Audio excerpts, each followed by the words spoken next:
सूफी की कलम से व्लॉग में आप सभी दर्शकों का एक बार फिर से स्वागत है। टॉपर्स इंटरव्यू की सीरीज में आज हम आए 12 ज़िले के मांगरोल शहर में।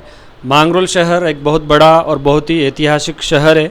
यहाँ की जो टॉपर है, आर्ट्स के रिजल्ट जो आज ही घोषित हुए हैं, इसमें यहाँ की जो आर्ट्स की टॉपर बनी है वो बनी है अंजुमन मदरसा इस्लामिया की नेहा बेगम, जिन्होंने मदरसे में रह कर के टॉप किया है। इंटरव्यू शुरू करें इससे पहले मैं आपको बता दूं कि मदरसे जो है वो राजस्थान मदरसा बोर्ड के अंतर्गत संचालित होते हैं। एक तरह से ये समझे कि ये भी एक सरकारी स्कूल है। तो आइए अंजुमन मदरसे की और मांगरोल की टॉपर नेहा बेगम से बातचीत करते हैं। नेहा, कैसा लग रहा है आपको टॉपर बन के? जी बहुत अच्छा लग रहा है। अच्छा, तो जैसा कि आपका गेटअप देख पा रहे हैं, आपने हिजाब पहना हुआ है, तो ये अभी अभी पहना हुआ है या मतलब आप हमेशा हिजाब में रहते हैं? जी हमेशा, जैसे कहीं जाते हैं तो सब हो रहा है। अच्छा, सब जगह हिजाब पहन के जाते हैं आप। तो ये जो हिजाब आप अपनी मर्जी से पहनते हैं या कोई फोर्स करता है आपको? नहीं नहीं, कोई फोर्स नहीं है, अपनी मर्जी से पहनते हैं। अच्छा, तो हिजाब से एक बात आई, इंटरव्यू में बाद में जाने की कुछ बातें, इससे पहले ये जानना चाहता हूँ कि हिजाब को लेकर के हमारे देश में जो है वो काफ़ी कंट्रोवर्सी होती है। तो कई लोगों का मानना होता है कि महिलाओं को हिजाब जो है वो ज़बरदस्ती थोपा जाता है। ये हिजाब जो है वो महिलाओं की तरक्की में कहीं ना कहीं बाधा बनता है। तो आप इस बारे में क्या कहना चाहेंगे, आपके क्या ख्यालात हैं इस मौजू पर? नहीं, ऐसा तो कुछ भी नहीं है, इससे तो सेफ फील होता है। ये इस्लामिक कल्चर भी है, मतलब हमारे कल्चर में भी है। अच्छा, मतलब इसकी वजह से कभी कोई परेशानी नहीं हुई? नहीं नहीं, बिल्कुल। अच्छा, तो आपने 93% बना करके मांगरोल टॉप किया, तो पहले से टॉपर बनना चाहते थे या पढ़ते गए और अचानक से टॉप हो गया? पहले से भी चाहते थे और पढ़ते भी गए, मतलब सब। पहले से भी चाहते थे कि आप टॉपर बने और आप टॉपर बन भी गए, तो मतलब कहाँ से इसका मोटिवेशन आपको मिला? थोड़ा इधर। ये वीडियोस वगैरह देखते थे ना, मोटिवेशनल वीडियोस थे सब।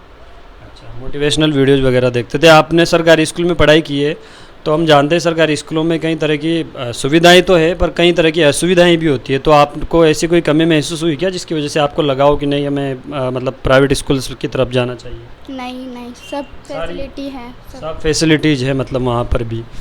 तो आपने जो टॉपर बने तो आपने क्या प्लान बनाया, किस तरह से रणनीति बनाई? हमने सुना है, आपके सर भी हमारे साथ मौजूद है, अभी उनसे भी मिलेंगे। इन्होंने बताया कि ये बच्ची जो है वो, इनके घर में किराने की दुकान है, तो किराने की दुकान भी संभालती है। और आपके भाई ने बताया कि आप घर में सिलाई का काम भी करते हैं, इसके अलावा आप घर के कामकाज करती है, 5 टाइम नमाज पढ़ती है। तो इन सब के बीच में भी स्कूल्स भी जाती हैं, तो आपने इन सब के बीच में भी मतलब कैसे मैनेज किया जो आप इस मकाम तक पहुँचे? सर जितना भी टाइम मिला है, मतलब बीच में सब ऑल टाइम बस पूरा यही पढ़ा। अच्छा, मतलब ये सब काम करने के बाद जो टाइम बचा, उस टाइम का आपने सही इस्तेमाल किया है और आप उस टाइम में जो है वो कंटिन्यू पढ़ते रहे हैं। तो आगे क्या बनना चाहते हैं आप? सिविल सर्विस में जाना चाहते हैं। सिविल सर्विसेज में जाना चाहते हैं। तो इस जो सफलता आपको मिली है, इसका क्रेडिट आप किसे देना चाहेंगे? ये मेरे टीचर्स और मेरी फैमिली मेम्बर। अच्छा, सबको आप क्रेडिट देना चाहेंगे, सबने कुछ ना कुछ आपको सहयोग किया है। अपनी फैमिली के बारे में बताइए, आपके पापा का नाम बताइए। My father name is Mohammad Ramzan और कहाँ रहते हैं आप? मांगरोल। तो ये थी मांगरोल की टॉपर नेहा बेगम, जिन्होंने मांगरोल के एक मदरसे में रह कर के पूरा मांगरोल टॉप किया। मदरसे में यानी कि सरकारी स्कूल में रह कर के इन्होंने पूरा मांगरोल टॉप किया है। तो इनकी जो प्लानिंग थी आगे फ्यूचर में ये जो बनना चाहते थे उन्होंने बताया। अब हम मिलवाते हैं आपको इनके स्कूल के जो प्रधान शिक्षा अनुदेशक साहब है, वो भी हमारे साथ मौजूद है। मैं निवेदन करता हूँ कि वो आएँ और इस बच्चे के बारे में अपने ख्यालात जाहिर करें और अपने स्कूल्स और मदरसे के रिजल्ट्स के बारे में भी थोड़ा मुख्तसर में बताएं। जैसा कि बच्ची ने भी आपको बताया ही है, Anjuman Madrasa Islamia senior secondary school Mangrol के अंदर आर्ट्स हमारा तक 12वीं तक संचालित है और राजस्थान मदरसा बोर्ड्स की तरफ से भी यहाँ टीचर्स हैं। मैं खुद मदरसा पहला टीचर के रूप में यहाँ पर ज्वाइन हुआ था 2011 में। इंतज़ामिया कमेटी और पंचायत अंसारियान के ज़िम्मेदार एक सामाजिक रूप से इसको संचालित किया जाता है और काफ़ी अच्छा माहौल है और काफ़ी अच्छी कोशिशें मदरसे के अंदर बच्चों के लिए की जा रही है। हर साल मदरसे से टॉप बच्चे निकल रहे हैं आर्ट्स के अंदर। आज एक बार फिर हमारी मदरसे की छात्रा नेहा परवीन ने इस मुकाम को हासिल किया।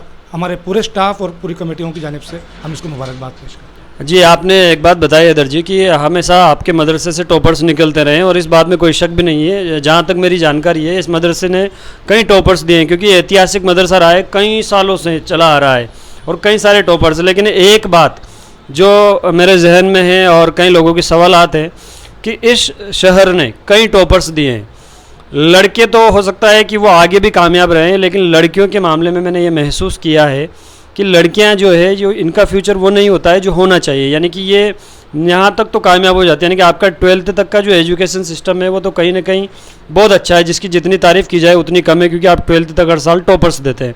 लेकिन जब इनका फ्यूचर हम देखते हैं, जो पिछली टॉपर्स जो होती है उनका फ्यूचर हम देखते हैं, तो उनका जो कामयाबी का परसेंटेज है वो काफ़ी डाउन है। तो इसकी क्या वजह है और इसको किस तरह से सुधारा जा सकता है?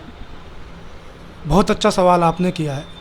बिफोर 10 ईयर्स में सिर्फ अंजुमन मदरसा ही नहीं बल्कि इस मांगरोल के अंदर मुस्लिम कम्युनिटी का अगर हम रेशो देखें टॉपर्स बच्चों में, तो हमारा कहीं नाम नहीं था। 2-5 सालों में कुछ एक आध बच्चे निकल जाते थे।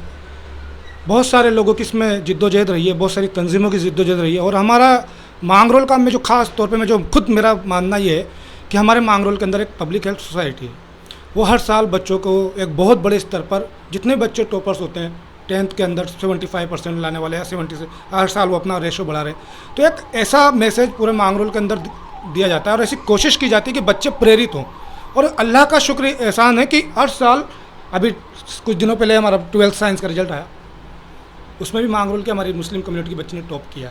हर साल मांगरोल से टॉप बच्चे निकल रहे हैं। लेकिन सवाल ये भी बनता है कि जब इन बच्चों को हम कामयाबी के मंजिल के ऊपर अगर जाकर के देखें, एक बड़ा रेशो वहाँ जाकर के देखें, तो टॉप टैलेंटेड बच्चे होते हुए भी ये उस मुकाम तक नहीं पहुँच पा रहे जहाँ पहुँचना चाहिए। ये वास्तव में उसकी क्या वजह का मुकाम है? इसका मैं अहम जो रीज़न मानता हूँ ये है कि एक तो पेरेंट्स और खुद सामाजिक माशरे के तौर पर हमारे अंदर अवेयरनेस की कमी है। दूसरा ये है कि बच्चे 12th पास करने के बाद अपने घरेलू जिम्मेदारियों को उठा लेते हैं कम उम्र में, जबकि मैं खुद मानता हूं कि ग्रेजुएशन तक और ग्रेजुएशन करने के भी 2 या 3 साल तक हर स्टूडेंट्स को, जो खास तौर पर टॉप टैलेंटेड बच्चा है, उसको अपने कैरियर के लिए डेडिकेट करना चाहिए कम से कम 2 या 3 साल। और सामाजिक तौर पर भी इसकी जिद्दोजहद होना ज़रूरी है। जैसे मैंने आपको बताया कि 10 साल पहले हमारा मुस्लिम कम्युनिटी का रेशो बहुत डाउन था, लेकिन आज पिछले 7 या 8 सालों से, अगर एक आध साल आप छोड़ दें, तो हर साल Muslim community Mangrol block level पे, पूरी तहसील लेवल पे टॉप कर रही है। ये हमारे लिए फ़ख्र का मकाम है। लेकिन ज़रूरत इस बात की भी है कि कहीं ना कहीं ये बच्चे आगे क्यों नहीं पहुंच पा रहे। तो इसके लिए हमें सामाजिक तौर पे भी मजबूत होना पड़ेगा, सामाजिक अवेयरनेस भी लानी पड़ेगी और मुनज़्ज़म तरीके से एक प्लान बना करके इन बच्चों को उनकी मंजिल तक पहुंचाना पड़ेगा। और बच्चों के पेरेंट्स का भी इसमें एक बहुत बड़ा रोल है, क्योंकि पेरेंट्स की अवेयरनेस मैं समझता हूँ कि अभी बहुत कमी है।